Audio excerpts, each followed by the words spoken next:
Hello Pisces, Sun, Moon, Rising, and Venus signs. Kamusta kayo? Sana po nasa mabuti kayong kalagayan. Welcome back po sa Star Tarot. Kung bago kayo dito, welcome din kayo. Thank you sa inyong support. I truly appreciate it. God bless you all. Pisces, paunang mensahe po ninyo ay Knight of Swords. Things are going to speed up dito, no? With the Knight of Swords. Maaaring meron din ditong pag-lift ng mga delays, pag-lift ng mga blockages sa buhay ninyo. Sa mga bagay-bagay na inaasikaso ninyo, transactions, negotiations, mga ganon, applications. Tower energy is a sudden change, no? This is a change energy. At bigla ang pangyayaring ito, no? There is transformation din dito. There is ending and beginning energy dito sa tower. Kung naman ang pagbabagong ito, kayo lang tayo nakakaalam nito, no? Kasi, if this message resonates with you, you know kung which part of your life, no, ang magkakaroon ng pagbabago. It could be in a relationship, it could be in family, trabaho, karera ninyo, friendship, no? So, depende sa inyong sitwasyon, malalaman nyo na lang ang pangyayaring ito kasi bigla-bigla itong dadating, no? Bigla-bigla itong mangyayari. At kung saan kayo dadalhin ito, no? Sa una, parang siguro ma-overwhelm kayo, mawiwindang kayo. Pero once na nakapag-settle na kayo, kung saan kayo dadalhin ng pagbabagong ito, ipagpapasalamat ninyo na nangyari kung ano man ang nangyari dito, no? Kasi you will be in alignment with your destiny na. Dadalhin kayo ng divine universe dito sa kung ano yung inyong destiny. Ila-line up na kayo dyan, ano? Para ma-carry out na ninyo kung ano yung purpose ninyo sa buhay, kung ano ang talagang para sa'yo, no? Na dapat ma-experience ninyo at this time.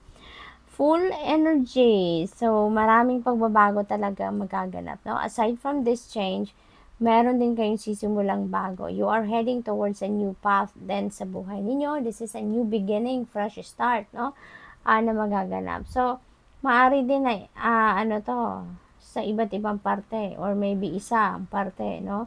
Maaring meron dito magle-level up na relationship, maaring meron dito mag-aasawa na, meron ditong magmamigrate na, magsisimula ng bagong trabaho, career, you know, it could be anything, no? But definitely, kung ano man ang gagawin ninyo dito, you don't know exactly kung ano yung dadat na ninyo dito sa bagong sitwasyon na to. Pero, malakas ang inyong loob na gawin ito or simulan nito. It's because you know that the Spirit has your back.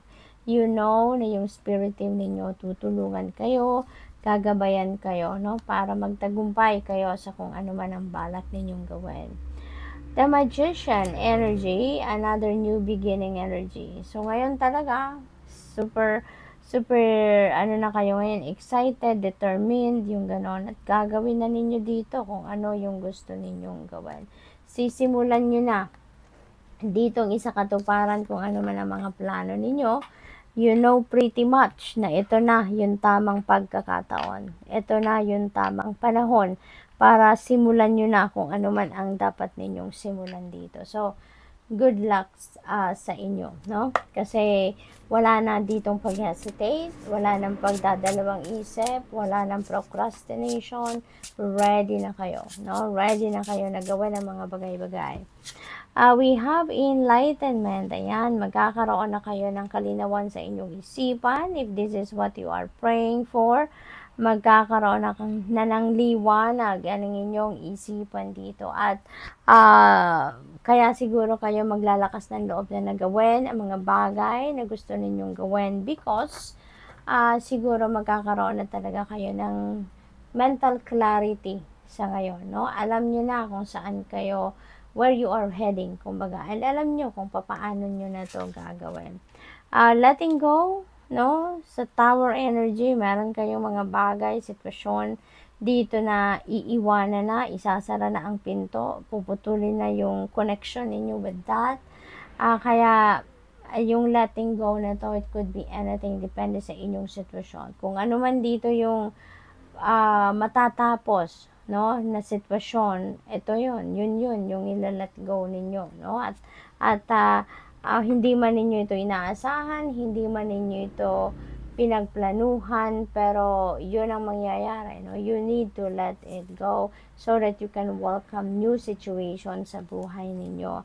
At feeling ko din, hindi rin naman kayo dito masyadong maaapektuhan in a negative way na kung ano man ang transition na to na mangyayari dito sa Tower energy, kasi you're going to be very flexible, no? Parang very emotionally matured na talaga kayo, mentally matured na din, kasi hindi kayo basta-bastang mawiwindang sa mga pagbabagong ito, even if parang walang notice, no, na magkakaroon ng pagbabago. Pero you're going to be flexible and adaptable, and you would be able to adjust, no, easily dito sa kung ano man ang mga pagbabagong ito. Kaya parang okay lang din, no, in a way okay lang, no, yung parang ganon. What else? Hala. Okay, so we have your spirit guide can lead you but can't do it for you. Ayan. So, ayun talaga, no? Matutulungan tayo ng spirit realm by sending us guidance, by sending us symbols, synchronicities, signs, no? Para gabayan tayo kung saan tayo papunta. Kung ano ang dapat nating gagawin, ano, but they can't do it for us. Kasi nga, tayo nandito sa physical realm. Diba? Tayong gagawa ng lahat ng guidance nila, provided that nakikinig tayo or sinusundan natin ang mga guidance nila. So, tayo yung gagawa nun sa physical realm kasi tayong nandito. Trust in the wise spirits and your prayer will be answered. Ayan. Kapag humihingi tayo ng tulong, no, kapag nagdadasal tayo, kailangan talaga na nagtitiwala tayong papakinggan tayo. Kasi otherwise, kung basta lang tayong magdadasal, ay kung ibigay, kung hindi, hindi. Parang walang lakas, ano? Parang walang strength yung prayer natin kapag kaganon. So, kailangan nagtitiwala tayo. Lalagyan din natin ng tiwala ang dasal natin. Na yung mga dasal natin ay papakinggan, ang mga dasal natin ay magmamanifest sa buhay natin. Yung ganun ba? Lagyan natin ng tiwala, no? Na papakinggan tayo at ibibigay sa atin kung ano man ang dinadasal natin, no? We have lost but never alone. Okay? Hindi kayo nag-iisa. Lagi ninyong aalalahanin yan, Pisces. Maaaring dito sa physical realm, paminsan, we are all alone. Feeling natin wala tayong kasangga, feeling natin walang kasama, walang tumutulong sa atin dito. Pero sa spirit realm, you know, ang dami nating kasangga, ang dami nating kakampi. Diba? Nandiyan dyan ang Panginoon, nandiyan dyan ang ating mga angels, nandiyan dyan ang ating mga spirit guides, ang mga ancestors natin. You know, they are just a prayer away. Kaya, even if dito sa physical realm, paminsan, tayo lang mag-isa, kinakaya natin ang lahat dito sa physical realm. Maghingi lang tayo magdasalan tayo sa spirit realm, and mararamdaman natin ang presence nila. Diba? When we call on them, nararamdaman natin na nandiyan sila. Kaya hindi rin tayo nag-iisa in a sense. So, good luck, Pisces. And that's all I have for you for today. Thank you for watching. Love and light. Namaste.